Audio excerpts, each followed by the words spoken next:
One of the hardest lessons I've ever had to learn is how to have compassion for myself. Almost 7 months ago, I went through a breakup that completely broke me open. It wasn't just losing a partner. It was losing the one thing that I had ever been certain about in my life. I've spent every moment second guessing everything I've experienced, my work, my choices, even who I am. But when I fell in love, I was sure. For the first time ever, I didn't question it. When that ended, I had a full breakdown because it wasn't only about heartbreak, it was about identity. I didn't understand why the person I loved the most was suddenly gone, and I didn't understand myself completely. I didn't know yet that I was neurodivergent.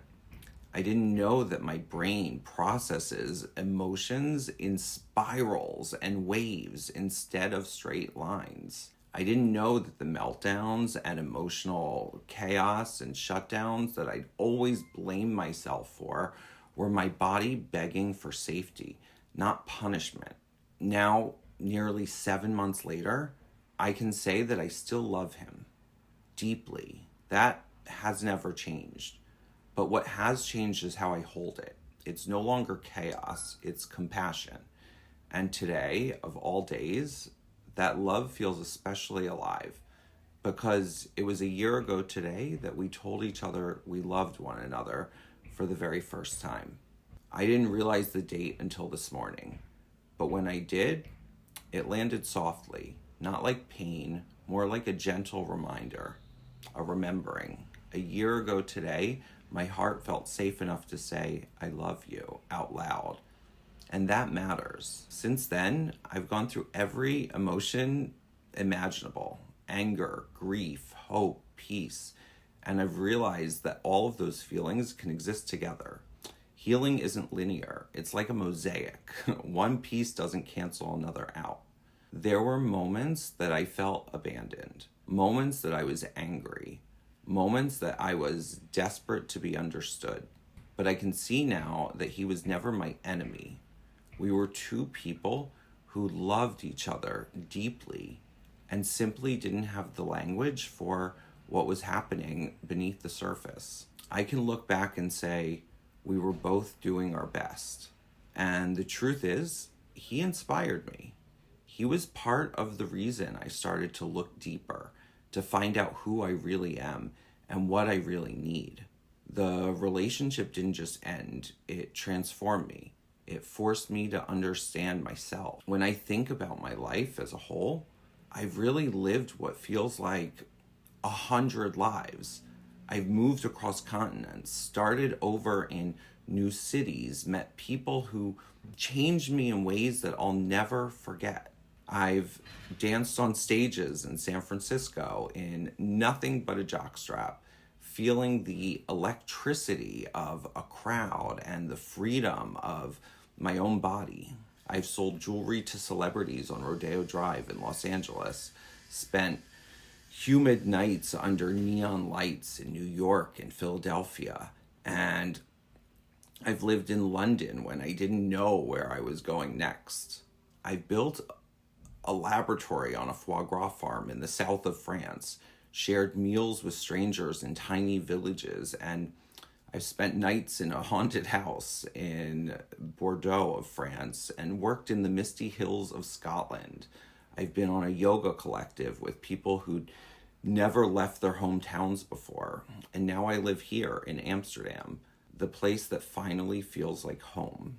If my passport could talk, it would tell stories of a soul always searching, chasing belonging, chasing certainty, chasing that feeling of enough.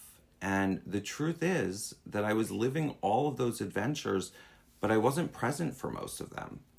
I was so busy comparing myself to everyone else, to people who seemed to have stability, long-term relationships, clear direction. I thought something was wrong with me because I didn't. Now I realize how wrong I was, because I've lived a life that's full, rich, textured, one that no one else could replicate. And for the first time, I actually enjoy it. I wake up and feel peaceful. I go to the gym, I work, I connect with friends, I create. I'm not angry or bitter or lost anymore. Everything in my life now, my career, my healing, my sense of peace, I've built it. I did the work. But I can't pretend that that love wasn't part of what pushed me there. He was my catalyst. He was my mirror. And even if we never speak again, even if life takes us down completely different paths, he'll always hold that space in my heart because he showed me warmth before I knew how to give it to myself. He made me feel special before I believed that I was.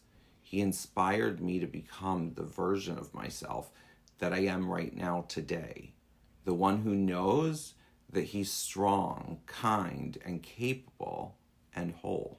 Sometimes I think back to that first moment we met. I remember how instant the connection was. That spark that made everything else just fade away. I didn't know it then, but that moment would change me forever. And now, after everything, the heartbreak, the growth, the therapy, the discoveries, the calm, I can look back and simply say, thank you. Thank you for loving me when I didn't know how to love myself. Thank you for being my soft place when the world felt way too sharp. Thank you for showing me what safety could feel like. Because of you, I learned what real love can look like. And because of me, I've learned that I'm capable of giving it back. Not just to someone else, but to myself. So wherever life takes me from here, I'll keep walking with that love in my heart. Not as something unfinished or broken, but as something that made me whole. This is compassion. This is healing. This is me finally at peace. And what's meant for me will always find its way. Maybe it already has.